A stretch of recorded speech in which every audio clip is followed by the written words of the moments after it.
দুশ্মন নবীর দুশ্মন, আর নবীর দুশ্মন হলো আল্লাহর দুশ্মন।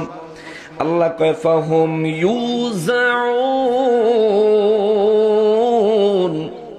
রব্বুল ইজ্জাত বলেন আমি আল্লাহ তাদেরকে বিভিন্ন দলে বিভক্ত করব। আপনি হয়তো ভাবতে পারেন হুজুর আল্লাহর দুশ্মন তো একদল, আবার বিভিন্ন দল কোত্থেকে আসে? হাসরের ময়দানে আল্লাহর দুশ্মন হবে দুই প্রকারের। কয় প্রকার? আপনাদের খারাপ লাগতেছে? আমি শেষ করে দিই। সবাই একা এতে না কইতেছি, সামনে দাঁড়ো রইছি। হাসরের ময়দানে আল্লাহর দুশ্মন হবে কয় প্রকার? জোরে বলেন, আরো জোরে। এই দুই প্রকার দুশ্মন আপনি দুনিয়ায় চিনেন। আদুবুল্লাহ, আদাবুল্লাহ। আল্লাহর দুশ্মনগুলো দুনিয়ায় চিনবেন, তাদের থেকে দূরত্ব বজায় রাখবেন। আল্লাহর বন্ধুদেরকে চিনবেন, আল্লাহর বন্ধুদের সাথে মহব্বতের সম্পর্ক লাগায় রাখবেন। দেখবেন দুনিয়া এবং আখিরাত রহমত ও বরকত পূর্ণ বানাইয়া দিবেন কে? আল্লাহর দুশ্মন হাসরের ময়দানে কয় প্রকার? এক হইল কাফের, আরেক হইল মুনাফিক। এক হইল কাফের, আরেক হইল মুনাফিক। দুনিয়ায় যত দল, হাসরে মানুষ তিন দল। দুনিয়ায় যত দল, হাসরে মানুষ তিন দল। দুনিয়ায় মুসলমানই ৭৩ দল, হাসরের ময়দানে মুসলমান হবে এক দল। শুধুমাত্র পাক্কা মুসলমান, সাচ্চা মুসলমান, সত্যকারের মুসলমান, ওলি প্রেমিক মুসলমান, নবী প্রেমিক মুসলমান, হকের উপর প্রতিষ্ঠিত মুসলমানদেরকে হাসরের ময়দানে আমার আল্লাহ মুসলমান হিসাবে বিবেচনা করবেন। তাদেরকে জান্নাতের সামনে ডান দিকে রাখবেন। চিৎকার দিয়া বলেন সুবহানাল্লাহ। ৭৩ দলের মধ্যে বাকি ৭২ দলের আমার আল্লাহ মুনাফিক হিসেবে নির্বাচন করবেন, তাদেরকে একটা দলে বিভক্ত করবেন। আর দুনিয়ার কাফের গুলারে আমার আল্লাহ এক দল রাখবেন। এই জন্য রব্বুল ইজ্জাত বলেন ফাহুম ইউজাউন, আমি আল্লাহ কাফেরদেরকে কাফেরের দলে, মুনাফিকদেরকে মুনাফিকের দলে, কিন্তু দুই দলটাকেই আমি আল্লাহ ইলান্নার, জাহান্নামের সামনে দাঁড় করাবো। চিৎকার দিয়া বলেন নাউযুবিল্লাহ। মহান রব্বুল ইজ্জাত বলেন হাত্তা ইযা মা জাউহা শাহিদা আলাইহিম সামউহুম ওয়া আবসারুহুম ওয়া জুলুদুহুম বিমা কানু ইয়ামালুন।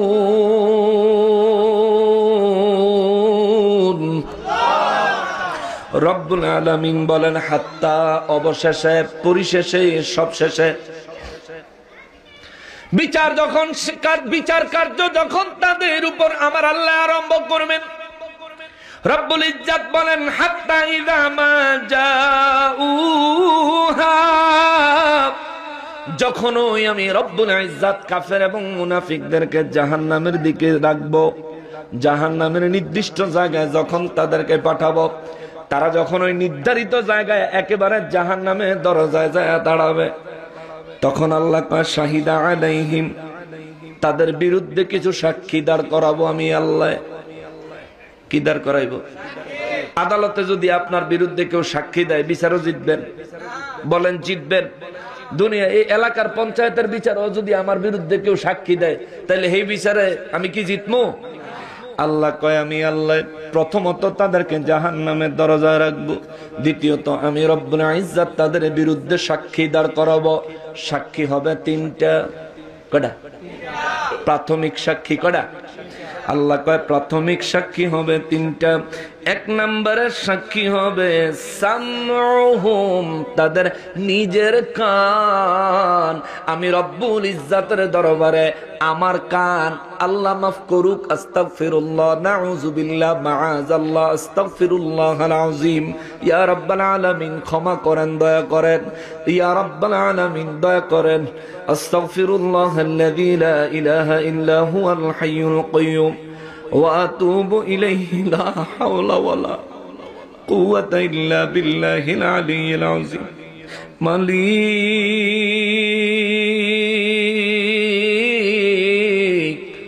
কাফের আর মুনাফিকের দল থেকে হেফাজত করেন। আল্লাহ কাফের আর মুনাফিকের দল থেকে হেফাজত করেন। জাহান্নামের দরজায় দাঁড়ানোর দল থেকে আল্লাহ হেফাজত করেন।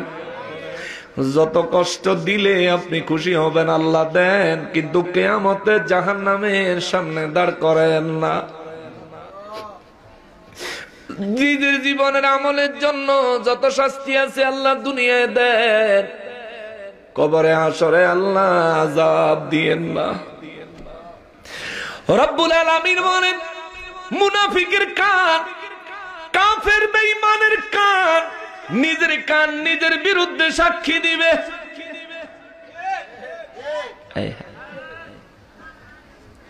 ওয়া আবসারুহুম, নিজের চোখ দুইটা নিজের বিরুদ্ধে সাক্ষী দিবে। ওয়া জুলুদুহুম, এবং তার শরীরের চামড়াগুলি পর্যন্ত তার বিরুদ্ধে সাক্ষী দিবে। কে বলেন? কে বলেন? কে বলেন? সত্য নেই, মিথ্যা হওয়ার চান্স আছে? সত্য হওয়া, সত্য কিনা কত পার্সেন্ট? কত কত? 0.00001% সত্য না হওয়ার কোন চান্স নাই। এটা সত্য, বাস্তব সত্য। মুনাফিকের দলে যায়েন না। রব্বুল ইজ্জাত বলেন, হাত্তা ইদা মা জাউহা শাহিদা আলাইহিম সামউহুম ওয়া আবসারুহুম ওয়া জুলুদুহুম বিমা কানু ইয়ামালুন।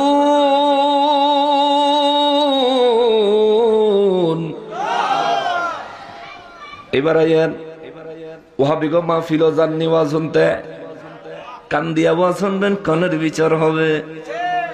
চোখ দিয়া ওয়াহাবি মোল্লারে দেখে কইবেন কত সুন্দর, বিচার হবে, বিচার হবে। রব্বুল ইজ্জাত বলেন, আমার আল্লাহ কয়, আমি রব্বুল ইজ্জাত যখন মুনাফিক আর কাফেরদেরকে বাম পাশে দাঁড়ানোর জন্য জাহান্নামে দরজার দিক দেখাইয়া দিব, তারা জাহান্নামে দরজার দিকে চলে যাবে। আমার রব্বুল ইজ্জাত বলেন, জাহান্নামের দরজার সামনে তারা যায় যখন দাঁড়ায়া যাবে, আমি রব্বুল ইজ্জাত তাদের বিরুদ্ধে তাদের সাক্ষী নিব। এক নম্বরের সাক্ষী হবে তাদের কান, এক নম্বরের সাক্ষী হবে তাদের কান। আমার নবী রাহমাতুল লিল আলামিন হাদিসে মুবারকের মধ্যে একটা বর্ণনা দিবেন। এক সাহাবী আমার নবী রাহমাতুল লিল আলামিনকে জিজ্ঞেস করলেন, মাতা সাআতু ইয়া রাসূলুল্লাহ সাল্লাল্লাহু আলাইহি ওয়াসাল্লাম, নবী গো কবে কিয়ামত হবে, কিয়ামত কখন হবে? আমার নবী বলেন, কিয়ামত কখন হবে জানতে আসছো? কিয়ামতের দিন আল্লাহর সামনে উপস্থাপন করার জন্য তুমি কি আমল করছো, তোমার আমল নামায় কোন কোন আমল তুমি জমা করেছ। ওই সাহাবী আমার নবী রাহমাতুল লিল আলামিনের কয়, নবী গো আল্লাহর সামনে হাসরের ময়দানে পেশ করার মতো আমার অধিক পরিমাণে নামাজ নাই, অনেক পরিমাণে রোজা নাই, অনেক পরিমাণে দান সদকা নাই, তবে একটা পুঁজি আছে, আমি আল্লাহ এবং তার রাসূলকে ভালোবাসি। জোরে বলেন সুবহানাল্লাহ। নবী বলেন, মা মান আহবাবতা, যদি তুমি আল্লাহকে এবং তার রাসূলকে ভালোবাসো, যেদিন আমার আল্লাহ বিচারক হবেন, যেদিন আমার আল্লাহ কাহার হবেন, যেই হাসরের মালিক হবেন আমার আল্লাহ, যেই হাসরের সুপারিশকারী হব আমি রাহমাতুল লিল আলামিন, ওই রবের হাসরের ময়দানে তুমি যখন দাঁড়াইবা, মা মান আহবাবতা, দুনিয়ায় তোমার সঙ্গে যার সঙ্গে ভালোবাসা সম্পর্ক ছিল, হাসরের ময়দানে তুমি তার সঙ্গেই দাঁড়াইবা। চিৎকার দিয়া বলেন আল্লাহু আকবার। হযরতে আনাস রাদিয়াল্লাহু তাআলা আনহু বলেন, নবীজির এই হাদিসে মোবারক শোনার পরে সেই দিন সাহাবায়ে কেরাম এত পরিমাণে খুশি হয়েছিলেন, এত পরিমাণ খুশি, এত পরিমাণ আনন্দ আর কোনদিন সাহাবায়ে কেরামের মধ্যে আমি দেখি নাই। সেদিন সবাই আনন্দিত হয়েছিলেন, কারণ সাহাবীদের সঙ্গে দুনিয়ায় নবীর সাথে সম্পর্ক অনেক ভালো। প্রত্যেকটা সাহাবী নিজের প্রাণের চাইতেও বেশি নবীকে ভালোবাসেন, যার কারণে সাহাবায়ে কেরাম নবীজির ঘোষণা মোবারক থেকে নিশ্চিত হয়েছেন হাসরের ময়দানে সমস্ত সাহাবীরা নবী রাহমাতুল লিল আলামিনের পাশেই দাঁড়াবেন। চিৎকার দিয়া বলেন সুবহানাল্লাহ। আর আপনি দুনিয়ায় চিন্তা করতেছেন, বাড়িতে বইয়া রইছি, ওয়াহাবি গো মাহফিল হইতাছে, ওয়াহাবি মৌলবী বয়ান দিতেছে, বাড়িতে বইয়া না থাইকা যায়, সেখানে গিয়া কথা শুননাই কিছু কথা। কয়দিন ওদের কুত্তামি করবি, যে কয়দিন ওদের গোলামি করবি, যে কয়দিন কুকুরের মতো হাড্ডির জন্য ক্ষমতার লোভে, ক্ষমতাবানদের ভয়ে যতদিন পর্যন্ত ওদের পিছনে পাঁচাটা গোলামের মতো সুন্নি হয়ে ওয়াহাবিদের মতো কথা বলবি, মনে রাখবি ততদিনই কুকুরের মতো গলা রশি লাগায় তোরে তাদের সাথে রাখবে, সময় হলে লাথি দিয়ে বলায়া দিবে। তুই দেখিস আমাদের কিছু সুন্নি আছে, এদের উপরে আমাদের মনে অনেক ব্যথা আছে, আমরা না পারি কইতে, না পারি সইতে, এমন কষ্টের মধ্যে আছে। পীর মাশায়েখ যারা আছে তাদের বিরুদ্ধে আমার অভিযোগ আছে। কইবেন হুজুর এতক্ষণ পীর মাশায়েখের পক্ষে ওয়াজ করে আপনি অভিযোগ করেন। হ্যাঁ, আমি অভিযোগ করি, আমার অভিযোগ আছে। এই দেশে পীর মাশায়েখ গুলো যারা আছেন, পীর মাশায়েখ গুলো সবাই এক জায়গায় হইয়া, তারা সবাই যদি এক এজেন্ডা নিয়ে কাজ করত, আমরা সমস্ত সুন্নিরা পীর মাশায়েখদের কারণেই তো এক জায়গায় থাকতাম, তাই না? অহন পীর মাশায়েখরা আছে মুরিদ লইয়া আর হাদিয়া লইয়া। হাদিয়া দে বাবা, মুরিদ হ বাবা, তুই আমার মুরিদ, হেরারে না যাওনের দরকার নাই। আহা হা হা। রব্বুল ইজ্জত বলেন, আমার আল্লাহ কোরআনুল কারীমের মধ্যে বলেন, ওয়াতাসিমু বিহাবলিল্লাহি জামিআন ওয়া লা তাফাররাকু। আল্লাহ কয়, দুনিয়ায় তোমরা ইমানদাররা দলবদ্ধ হয়ে থাকো, বিচ্ছিন্ন হইও না, আলাদা হইও না। পালের ভিতরে হরিণ থাকলে ওই হরিণকে আক্রমণ করার জন্য বাঘ সিংহ ভয় পায়, পালের থেকে যখন আলাদা হয় তখনই তারে বাঘ সিংহ এমনকি নেকড়ে পর্যন্ত দূরে খাইয়া ফেলায়, ঠিক না? শিয়ালে দূরে খাইয়া ফেলায় যদি দলের থেকে আলাদা হয়ে যায়। আল্লাহ রাব্বুল ইজ্জত এটাই বুঝাইলেন। আর আমাদেরও কাজ আছে, শুধু পীর মাশায়েখের দিকে তাকাইয়া থাকলে হবে না। আমাদেরও কাজ হলো আমরা সমস্ত সুন্নি মুসলমানের দলবদ্ধ সংঘবদ্ধ হয়ে থাকব। একজনের সুখে সবাই সুখী হব, একজনের দুঃখে সবাই দুঃখী হব, একজনের অসুবিধা সবাই মিলে সমাধান করব, একজনের সমস্যা সবাই মিলে সমাধান করব। এইভাবে জীবন যাপন করতে হবে, কারণ মিলেমিশে দলবদ্ধভাবে জীবন যাপন করার নির্দেশ দিয়েছেন কে? আরো জোরে বলেন না কে? আমার রব্বুল ইজ্জত বলেন, দুনিয়ার মধ্যে যারা আপনাদের এলাকায় যদি আশেপাশে হেই মার্কা হুজুরেরা আইয়ে যাইবেন, যাইলে যাইয়েন, হিসাব দিব। এইটা আপনারটা, মানুষেরটা না, আপনারটা। আপনারটা আপনার বিরুদ্ধে কইব। জাউহা শাহিদা আলাইহিম সামউহুম ওয়া আবসারুহুম। চোখ আল্লাহর দরবারে সেদিন বিচার দিব আমার বিরুদ্ধে, মুনাফিকের বিরুদ্ধে, কাফেরের বিরুদ্ধে চোখ সেদিন সাক্ষী দিব। আল্লাহ এই বান্দায় চোখ দিয়া দেখছে, এই বান্দায় বুঝছে এটা মুনাফিকের দল, তবু সে তাদের দলে গেছে, চোখ কইব। রব্বুল ইজ্জত কয় ওয়া জুলুদুহুম, এই ব্যক্তি শরীর দিয়া ফিল করেছে, দেহ দিয়া ফিল করেছে। এই দেহ থাকার পরেও যেহেতু নবীর দুশ্মনীর কথাবার্তার প্রতিবাদ করেন নাই, সেদিন এই দেহ আপনার বিরুদ্ধে বিচার দিবে, আল্লাহর দরবারে সাক্ষী দিবে। রব্বুল ইজ্জত বলেন, বিমা কানু ইয়ামালুন,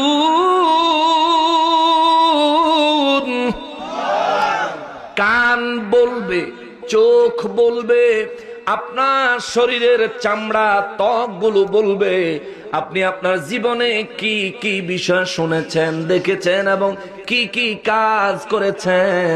রব্বুল ইজ্জত বলেন বিমা কানু ইয়ামালুন। ওই দিন তোমাদের দেহের কান, চোখ এবং দেহের প্রতিটা অঙ্গ প্রত্যঙ্গ তোমাদের বিরুদ্ধে সাক্ষী দিবে। অতএব ওই দিনকে ভয় করো, আমি আল্লাহর ইবাদত করো। ওই দিনকে ভয় করো, ন্যায়ের উপর হকের উপর প্রতিষ্ঠিত থাকো। ওই দিনকে ভয় করো, দুনিয়া থেকে তোমার জন্য ওলি, তোমার জন্য উকিল নিযুক্ত করে আসো। হাসরের ময়দানে আমার নবী রাহমাতুল লিল আলামিন বলেন, ওলি আল্লাহদেরকে আমার আল্লাহ যখন নূরের মিম্বারে বসাবে, মনে আছে? মনে আছে নি? নূরের মিম্বারে যখন ওলিদেরকে বসাবে, তারপর একটা ঘটনা আছে, সুন্দর কথা আছে, বলবো ইনশাআল্লাহুল আজিজ। মাহফিল কমিটির অনুরোধ আছে এই মাহফিলটার জন্য একটু কালেকশন করতাম, করবো। আপনারা হাসরের ময়দানে আমরা তো সবাই দাঁড়াইতে হবে, তাই না? সবাই দাঁড়াতে হবে। দুনিয়ায় যত টাকা রোজগার করলেন আর খাইয়া ফেললেন, এটা কি হাসরের ময়দানে কোনো উপকারে দিব? উপকারে দিত না। কিন্তু যদি হারাম খাইয়া থাকেন তাইলে উপকার তো দিতই না, বরং আরো বিপদে পড়বেন, ঠিক কিনা বলেন? কিন্তু যদি দুনিয়ার থেকে আপনি মসজিদ নির্মাণের জন্য, মাদ্রাসা নির্মাণের জন্য, দ্বীনি মাহফিল প্রতিষ্ঠা করার জন্য, কিংবা দ্বীনি কোনো মজলিস প্রতিষ্ঠা করার জন্য যদি ইয়াতিমকে, ফকিরকে, মিসকিনকে, গরিবকে যদি আপনি সহায়তা করে যান, এটা আখেরাতে আপনার অ্যাকাউন্টে জমা হবে। নবী রাহমাতুল লিল আলামিন বলেন, এই যেইটুকু দান তুমি করলা, এই দান সামান্য হলেও আল্লাহ তাআলা সাথে সাথেই তোমার আমলনামায় এই দান পাঠায় না। এটা খোদ রব্বুল ইজ্জত তার নিজের কাছে এই দানটাকে লালন পালন করে। এই দানটাকে বিশাল আকারে নবীজি এক বর্ণনায় বলেছেন, ওহুদ পাহাড়ের মতো বড় বানায়া আল্লাহ তার বান্দা আমার উম্মতের আমলনামায় জমা দেন। জোরে বলেন না সুবহানাল্লাহ।